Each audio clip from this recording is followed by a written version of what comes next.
Oh, nous sommes dans des rapides. Que se passe-t-il? Je glisse. Bon, on va prendre le bâton quand même. Putain, ça glisse. Eh, si on fait les narrows pour pas être dans l'eau, ça sert à rien. Sauf que Flo prend toujours les passages les plus difficiles.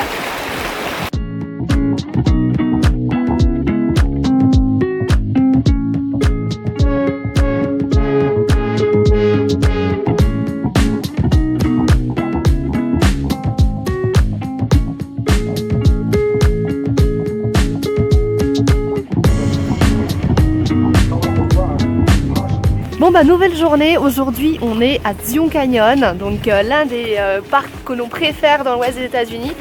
On va faire les Narrows. Donc les Narrows, c'est une randonnée assez longue hein, qui peut faire 40 km si on souhaite aller jusqu'au bout. On va s'enfoncer dans le canyon donc, qui longe la Virgin River. Donc, la Virgin River c'est la rivière qui passe dans le parc. Et sur cette randonnée en fait on va marcher dans l'eau et petit à petit les gorges vont se rétrécir jusqu'à former un salt canyon, donc voilà, on a hâte de découvrir ça. Et aujourd'hui on a de la chance, il va faire chaud, il va faire 29 degrés, donc on s'habille en conséquence.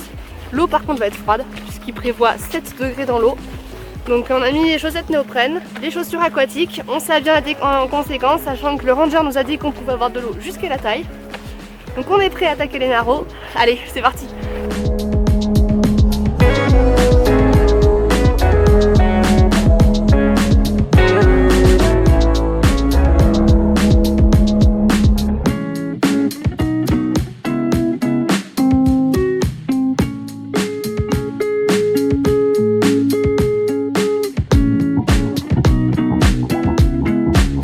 Ça fait à peu près un quart d'heure qu'on marche. Bon, beaucoup de monde, hein, forcément c'est un lieu très fréquenté. La progression se fait finalement plutôt difficilement au début parce que le débit de l'eau est quand même assez fort. Donc quand on va remonter la rivière sur la première partie, on a un contre-courant et parfois du coup faut pousser, faire attention à pas glisser. Mais c'est ultra sympa, en tout cas on adore.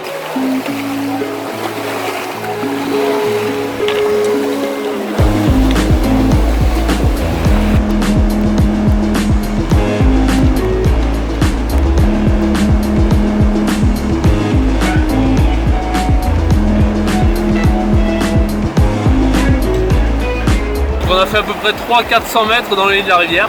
C'est bien, c'est qu'il commence à vraiment y avoir moins de monde. Donc on a un petit peu plus la rivière pour nous. Et donc on va pouvoir commencer à faire des photos, ça va être plus sympa.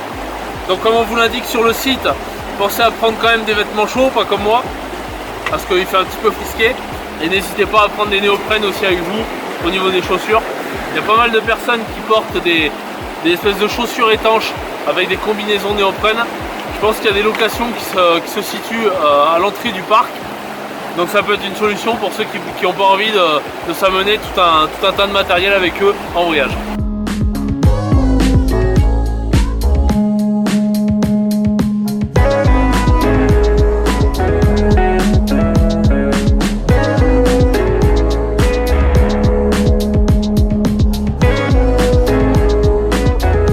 Alors pendant cette lente progression, petite précision, évitez les rochers noirs, parce que les rochers noirs c'est la mort, mais vraiment, ça glisse, je sais pas pourquoi, je pense que c'est la matière qui est comme ça, en tout cas c'est atroce. Dès que vous posez les pieds sur un rocher noir, c'est fini pour vous.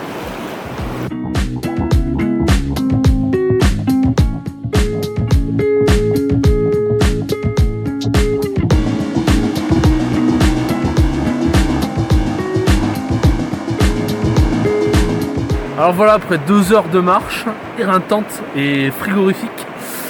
Là on est un peu congelé, hein, il faut le dire. C'est sympa de venir jusqu'ici parce qu'il n'y a vraiment plus personne. On est les seuls, il y a juste une personne là qui prend des photos.